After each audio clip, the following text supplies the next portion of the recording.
আজকে সকাল থেকেই দেখি টিপ টিপ বৃষ্টি হচ্ছে। আর আমার কাছে মনে হলো বৃষ্টি যেহেতু হচ্ছে তাহলে পরোটা বানাবো। আসসালামু আলাইকুম, কী অবস্থা সবার? Welcome to my new blog.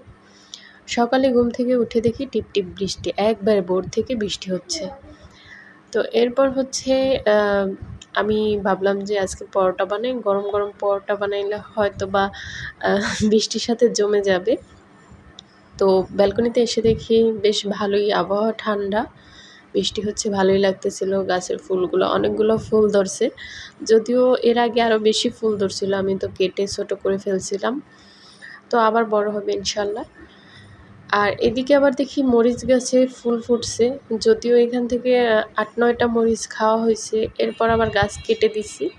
এখন আবার হইতেছে জানি না মরিচ হবে কিনা। তবে বেশ ভালোই লাগে আমার কাছে গাছপালা। তো এরপর হচ্ছে নাস্তা বানাইলাম। এর মধ্যে আর কোনো ভিডিও ক্লিপস নেইনি। ঝটপট নাস্তা বানাইলাম। পরোটা বানাইলাম কালকের মতো, ডিম ভাজি, চা, দুধ, মুড়ি, বিস্কিট ছিল। তো এখানে হচ্ছে প্রথমত নাস্তা করার আগে ১-২ গ্লাস পানি খেয়ে নেওয়া ভালো। নাস্তার ১০ মিনিট আগে। এটা খাওয়া ভালো আরকি। তবে বেশি ভালো হচ্ছে ঘুম থেকে উঠে একবারে বেডে থাকতেই পানি খাওয়া দরকার। তো যাই হোক মাঝে, মাঝে খাওয়া হয়, মাঝে, মাঝে হয় না। প্রথমত নাস্তা করার আগেই বেশিরভাগ সময় আমি পানি খাই। তো এরপর হচ্ছে প্রতিদিনের মতো বাবুকে রুটি ছোট, ছোট করে ছিঁড়ে দিচ্ছিলাম।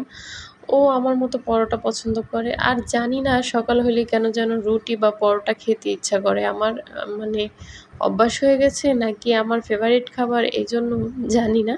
তবে বেশ ভালোই লাগে। আর এই তো সকালে নাস্তা করলাম। এরপর ভাবতেছিলাম দুপুরে কী রান্না করা যায়। আর দুপুরের ভিডিও যদি আপনারা দেখতে চান তাহলে কমেন্ট করেন।